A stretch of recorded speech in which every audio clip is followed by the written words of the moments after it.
September 2019. Somewhere in the business pages, between the trade war headlines and the currency charts, there is a short, dull notice. A Chinese mining group has bought a Canadian business from an American corporation.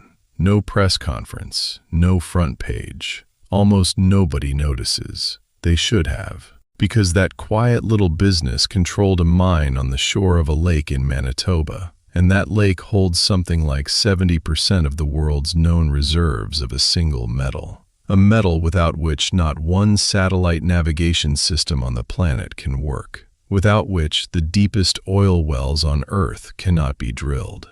Without which, in a real sense, your phone does not know what time it is. And here is the strange part. This master of time is a soft, golden metal that melts in the warmth of your hand, below your own body temperature. Drop it in water and it does not spark politely like sodium. It detonates. The element that measures the second cannot survive more than a few seconds in open air. It also has a twin. The same element, but in a different form, is radioactive. It is the fallout that rains down from every nuclear disaster.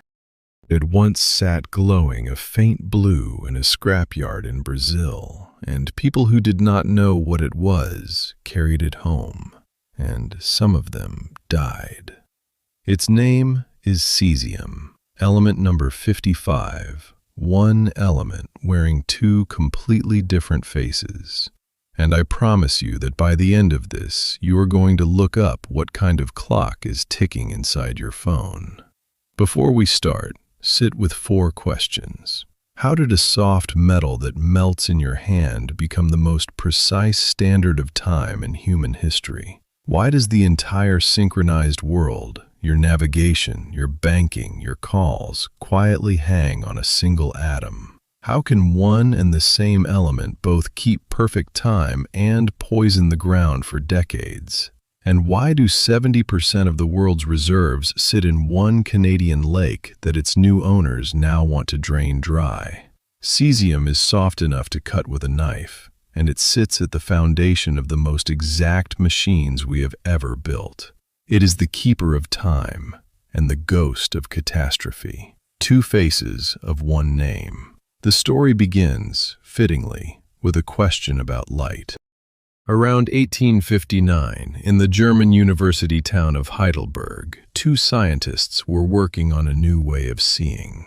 Robert Bunsen, whose name you may already know from the Bunsen burner that sits in every school laboratory on Earth, and his colleague, Gustav Kirchhoff. Together, they built the science of spectroscopy, and the idea behind it is beautiful. Heat any element until it glows, pass its light through a prism, and it does not give you a smear of rainbow. It gives you a set of sharp, specific colored lines at exact positions that no other element produces. A fingerprint made of light. Sodium burns a hard yellow. Potassium shows a line of violet. Every element signs its name in the spectrum. So Bunsen started boiling down mineral water from German springs, looking for the fingerprints of what was dissolved in it. And this was not a delicate operation. By some accounts, he evaporated something on the order of tons of spring water, all to get a pinch of residue at the bottom. He heated that residue, split its light, and there in the spectrum were 2 lines he had never seen before. Deep blue, almost sky-colored. No known element made them. He knew he was looking at something new. He named it Cesium, from the Latin word Cesius, meaning sky blue. Not for the color of the metal, which is a dull gold, for the color of the light it throws when it burns. A name taken from a glimpse of blue. And this was a landmark, far bigger than one new element. Cesium was the first element ever discovered through spectroscopy, by reading light instead of handling matter. Within months, the same method turned up rubidium, and soon others. And then someone pointed the trick at the sky, because a star, too, sends us its light, and that light carries the same fingerprints. We cannot fly to a star or scoop up a sample, but we can catch its light and read, in those dark and bright lines, exactly what it is made of. Bunsen and Kirchhoff, chasing a blue glow over a dish of residue, had handed astronomers the chemistry of the entire universe. So what is this element they had found? Cesium is an alkali metal, the same family as sodium and potassium, but taken to an extreme. It is soft, like cold wax, soft enough to cut with a knife. It is golden silver, with a warm yellow cast, almost like a pale gold, though you only ever see it sealed in glass under argon or vacuum, because in ordinary air it corrodes in seconds. And it melts at around 28.5 degrees Celsius, which is below the temperature of your own body. Hold a lump of pure cesium in your bare palm, if you somehow could, and it would begin to melt, then catch fire, then explode. And getting it pure is its own quiet ordeal. The alkali metals are like identical twins: cesium, rubidium, potassium, sodium, all behaving almost the same way in solution, with nearly the same reactions and nearly the same size. Telling them apart, chemically, is like being handed millions of near-identical coins and having to sort them by a difference of 1/100th of a gram, using nothing but chemistry. Separating cesium out cleanly and then coaxing it into pure metal in a sealed, airless furnace is slow, delicate, and expensive, which is part of why a metal that is not truly scarce still ends up costing a small fortune. In nature, it comes as a single stable form, cesium-133, just one.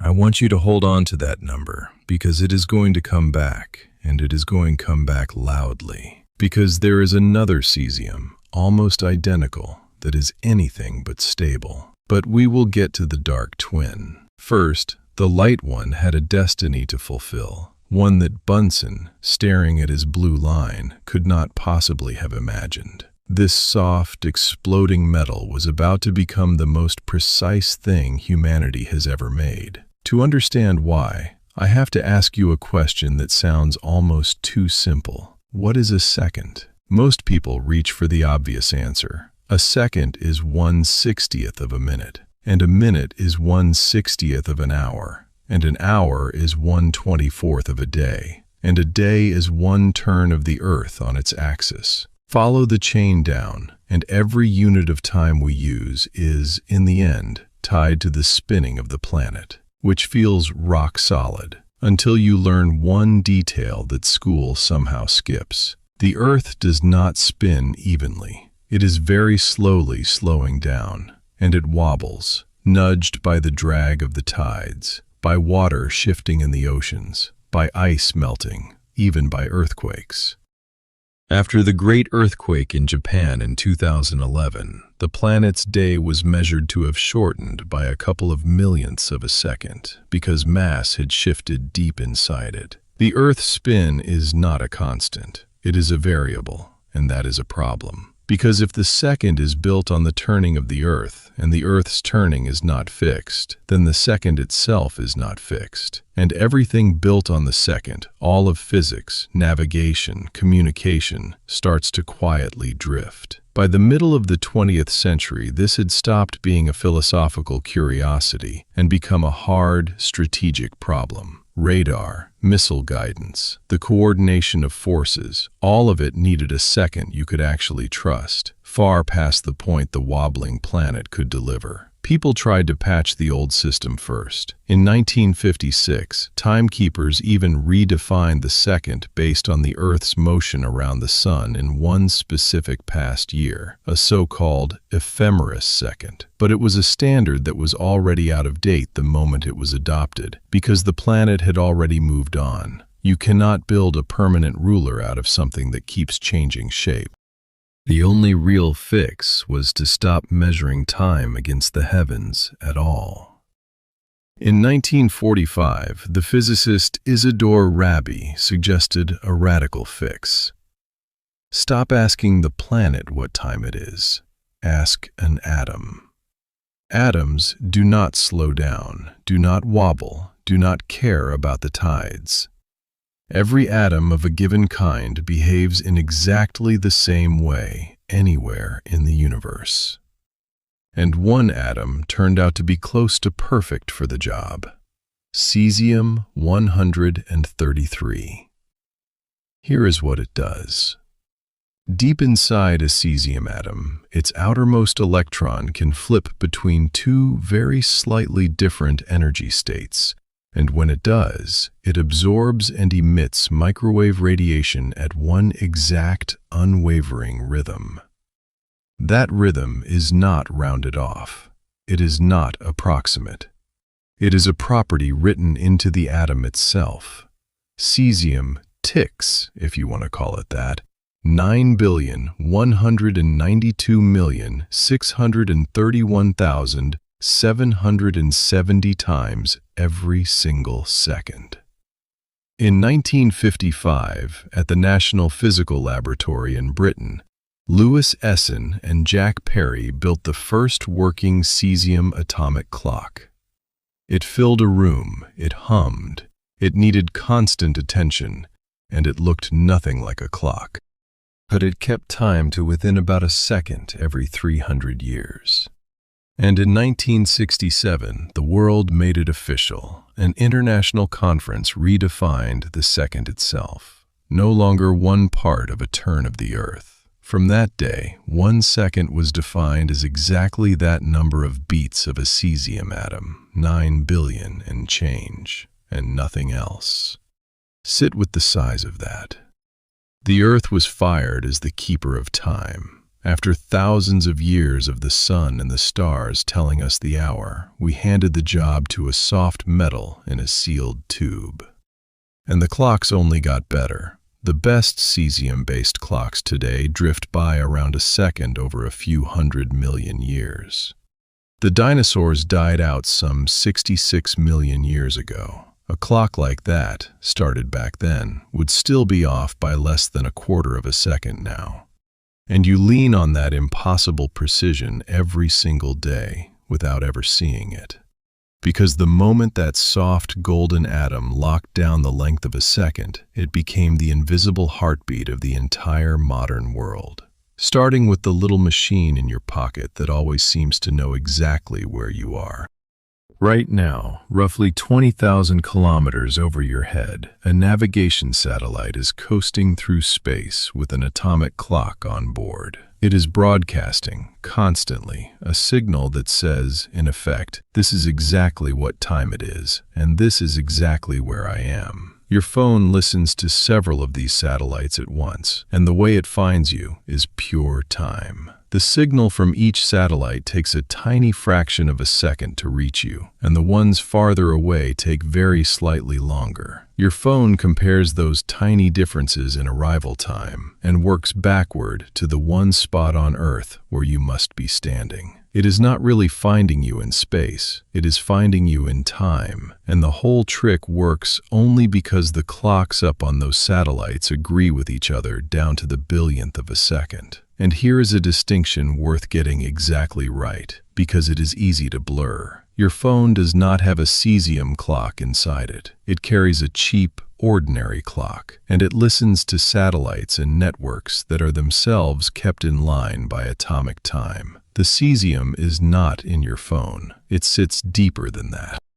It is in the definition of the second itself, the standard that the whole system is ultimately built around. You cannot really pull cesium out of your pocket. It is already underneath everything that is in there. Now here is how fragile that is. Imagine the clock on one satellite ran fast by just a single millisecond, 1,000th of a second, a day. In that 1,000th of a second, light and radio waves travel about 300 kilometers. Your navigation would place you 300 kilometers from where you actually stand. The plane misses the runway. The ship steers onto the rocks. The precision is not a luxury. It is stitched invisibly into the world, and you only notice it the instant it fails. And it gets stranger because those cesium clocks are so exact that they exposed something deeply uncomfortable about reality itself. Time does not pass at the same rate everywhere. This is Einstein's relativity, and it is not a theory anymore. It is a measured,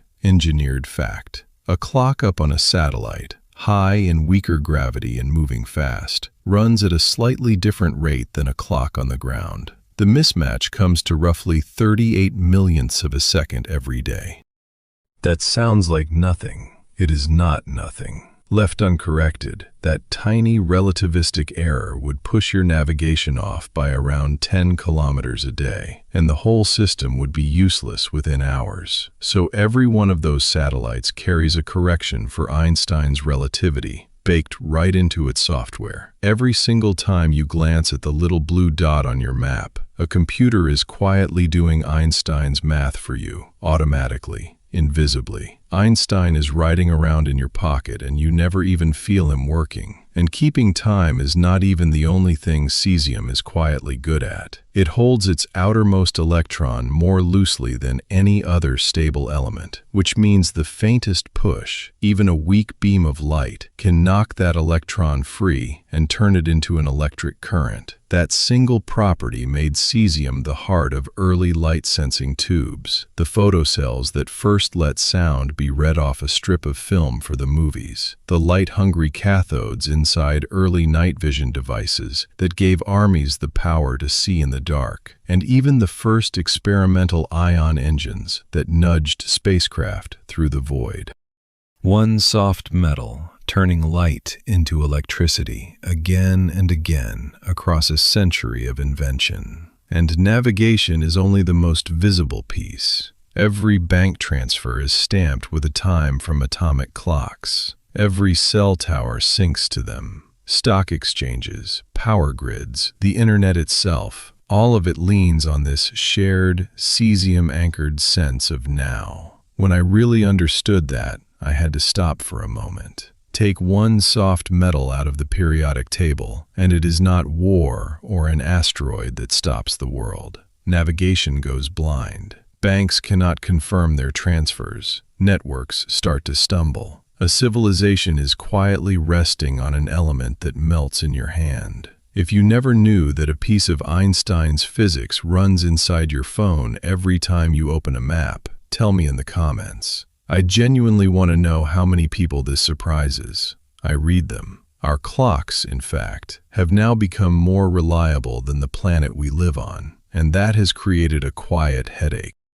Because official world time is a compromise between the flawless atomic second and the real, wobbling turn of the Earth, timekeepers have occasionally had to jam in an extra second, a leap second, to keep the two from drifting apart. Programmers dread it. A minute with 61 seconds in it can crash servers and freeze trading systems because the software was never told such a thing was possible. In 2022, the world's timekeepers finally voted to abolish the leap second by the year 2035 and simply let the atom win. From then on, we stop asking the Earth to keep up. So that is the bright face of cesium, the patient, perfect keeper of time. But remember that number I told you to hold on to, Cesium 133, because change just 2 neutrons and you get its shadow, the same element turned into one of the most feared substances of the nuclear age, the cesium that keeps time. Cesium 133 is stable and harmless.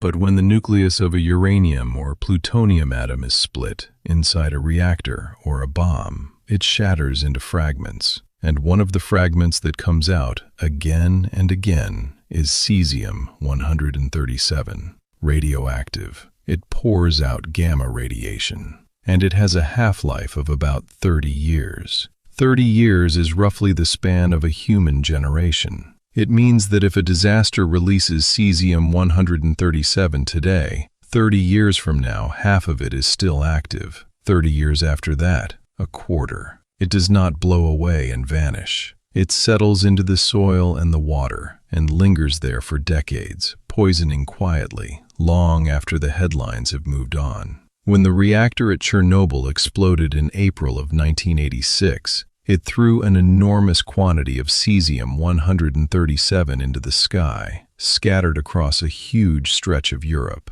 We are now a little more than one half-life on, Roughly half of that cesium has already decayed into stable barium, but the other half is still there, still active, still counting down. In parts of the exclusion zone, the soil is still not safe to farm, and the trees of the so-called red forest beside the reactor still carry it. The accident at Fukushima in Japan in 2011 added more of the same isotope to the world. And here is what makes Cesium-137 so insidious. Chemically, it behaves a lot like potassium, and your body loves potassium, needs it, in every muscle and nerve and in every beat of your heart. Your cells cannot tell the difference. So when radioactive cesium gets inside you, in food, in water, in dust, the body waves it through as though it were potassium and spreads it all through the tissues, where it sits and irradiates you from the inside, silently, continuously. The most haunting case had nothing to do with a reactor or a bomb. In 1987, in the Brazilian city of Goiânia, an old radiotherapy machine was left behind in an abandoned clinic and ended up in a scrapyard. Two men pried it open and found, sealed inside, a strange substance that glowed a soft, beautiful blue in the dark. They had no idea what it was. It was Cesium-137. They passed it around. A little girl reportedly rubbed the glowing dust on her skin like carnival glitter. By the time anyone understood what had happened, 4 people were dead, and hundreds more were found to be contaminated, some of them seriously. Whole blocks of the city had to be scraped down to the earth by bulldozers and sealed into concrete drums.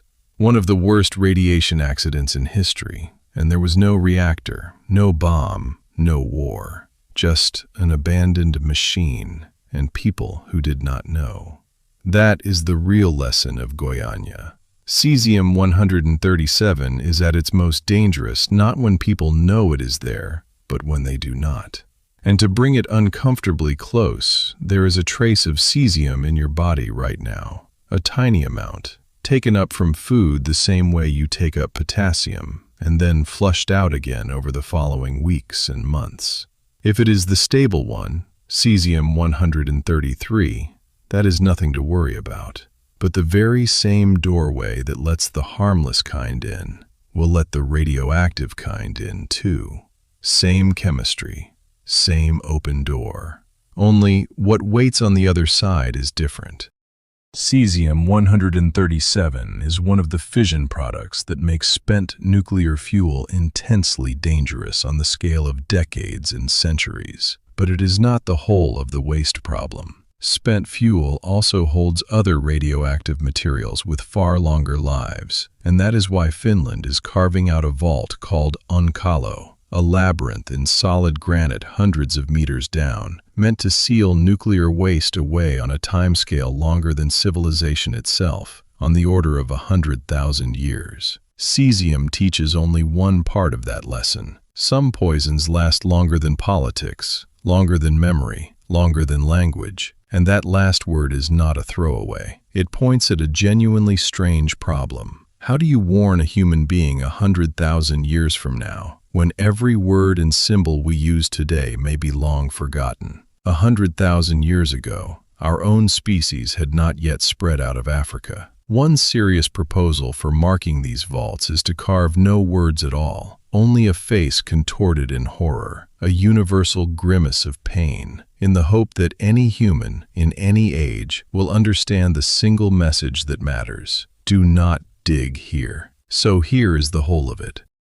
One element, 2 isotopes, 2 faces. One holds the world's time to the billionth of a second. The other is the fallout that haunts our worst disasters and can burn a city block down to bare soil. But those 2 faces do not even share an origin. The stable one, Cesium-133, the metal in the clocks, the specialty chemicals and the drilling fluids, is dug out of the ground, and it leads us to a single remote lake at the edge of the Canadian wilderness. The radioactive one does not come from there at all. Cesium-137 is not mined. It is born in fission, inside reactors in bombs. Same element, a completely different origin. And that difference matters more than almost anything else in this story. Cesium is not actually rare in the crust, but it almost never gathers itself into anything you can mine. It hides, scattered thinly through rock, and only in a few places on Earth does it concentrate into its one industrially useful mineral, a stone called Pollucite. And by far the richest deposit sits under a lake called Bernic Lake in Manitoba, Canada, at a mine long known as Tanco.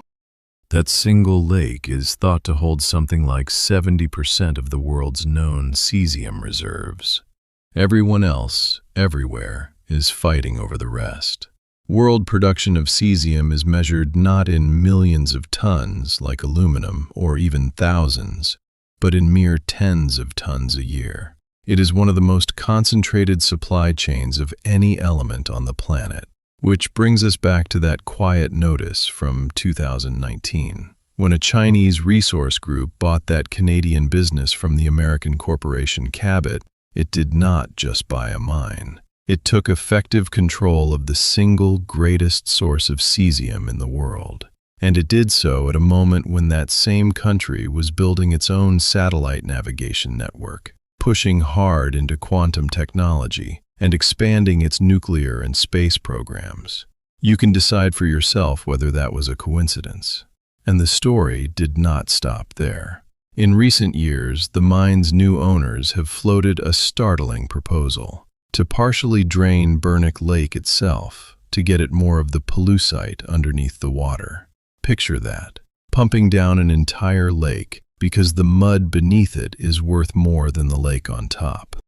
That is how badly the world wants this soft, exploding, time-keeping metal. You can see the pressure in the price. High-purity cesium metal can cost many times the price of gold by weight, and unlike gold, there is no open market for it, no exchange, no public price ticker. It changes hands in private contracts between a handful of players, in a market most people never see. The United States lists cesium among its critical minerals, and governments have gone looking for alternative sources in Australia, in Africa, in South America, and so far found nothing to rival that one Canadian lake. And demand is only climbing. The atomic clocks are not going away, but now quantum computing, new kinds of space propulsion, and expanding satellite fleets all want a share of the same tiny annual supply. Geologists think the known reserves could last a couple of centuries at current rates, but current rates may not hold.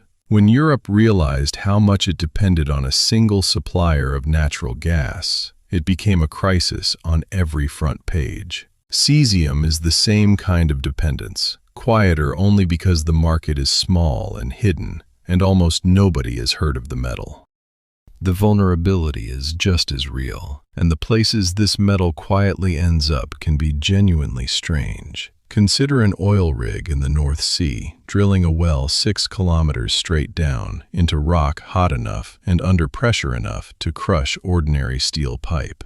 To hold that well open, the crew pumps down a special fluid that has to be incredibly dense and stable and gentle on the rock. The answer, for the most extreme wells, is a clear liquid called cesium formate, a cesium salt nearly twice as heavy as water. The very same metal Bunsen once boiled out of tons of German spring water now sits, in liquid form, holding open the deepest oil wells on Earth, cycled carefully back and forth because it is far too valuable to waste. From a blue line in a spectroscope to the bottom of the sea. But this rare, contested, world-running metal did not begin in a Canadian lake or a German spring. To find where cesium truly comes from, you have to go back to the death of a star. Every atom of cesium, the kind in the clocks and the kind in the fallout alike, was forged in violence. It was cooked inside dying giant stars and blown across space when those stars tore themselves apart. The cesium under that Canadian lake, the cesium in the clock on the satellite, the faint trace of cesium in your own body right now. All of it is, quite literally, the ash of dead stars. That is not a poem. It is just where the atoms came from. And think about what our species has done with that stardust. For nearly all of the 200,000 years that people have existed, we looked up. The sun, the moon, the turning sky told us what time it was. We were the readers, and the heavens were the clock. We now live in the very first era in which humanity keeps time more precisely than the heavens move. We stopped looking up at the sky for the hour and started looking down into a single atom. And here is the paradox I cannot get past. We can now measure time to about 1 part in a number with 15 zeros after it, more exactly than we measure almost anything else in the universe. And yet, if you ask a physicist what time actually is, the honest answer is that nobody really knows. In Einstein's world, it bends with gravity. In quantum mechanics, it barely behaves like the other things we measure at all.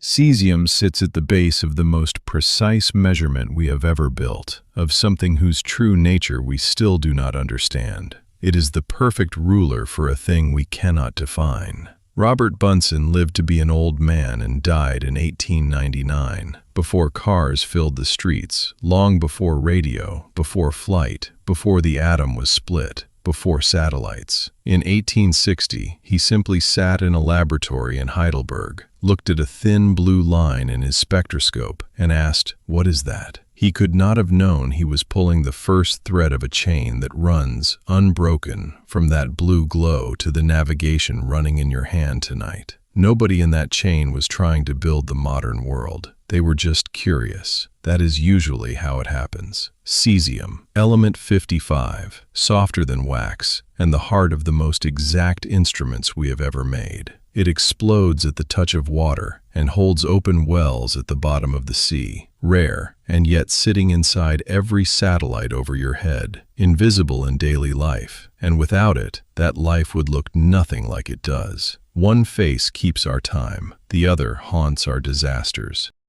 2 faces, 1 name, born in the death of a star.